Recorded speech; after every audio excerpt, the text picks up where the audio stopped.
एक मुलगी मगाशी मला भेटली होती, आज शाळेत गेली नाही. म्हणले दादा तुम्ही येणार म्हणून. कुठं इथं बसली बसली.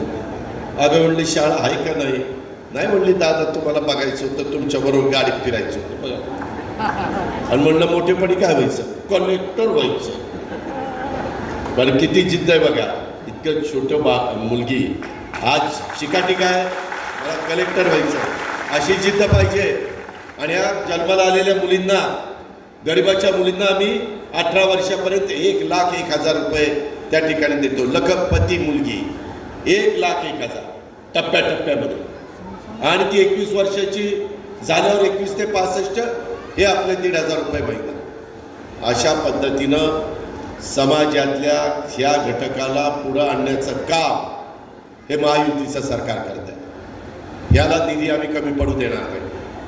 मला काही केसेस आल्या मुख्यमंत्र्याकडे, उपमुख्यमंत्र्याकडे, माझ्याकडे, इतर सहकाऱ्यांकडं, आमची आदिती महिला मंत्री आहे तिच्याकडं, की बाबा आम्ही गरिबाच्या पोटी जन्माला आलो, आमच्या मुलींची चूक काय.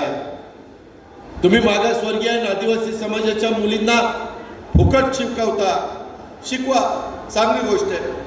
परंतु आम्ही पण गरिबाच्या पोटी आलो ना जन्माला.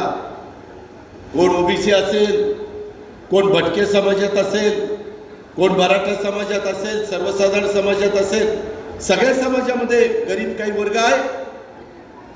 तिला वाटतं मला पण शिकावं कॉलेजचं शिक्षण, पण आई वडिलांची ऐपत नाही, त्याच्यामुळं तिला कॉलेजमध्ये शिकून देत नाही. इतके दिवस 50% आम्ही रक्कम द्यायचो. आम्ही ठरवलं की 50% राहिलेले पण आई वडिलाला द्यायला नाहीये, आणि त्यामुळं ती मुलगी शिक्षणापासून वंचित राहते.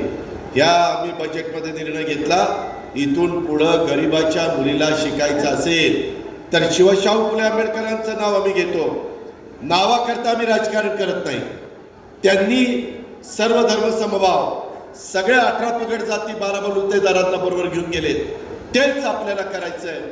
म्हणून गरिबांच्या सगळ्या मुलींना कॉलेजचं शिक्षण मोफत करून टाकलं. फुकट.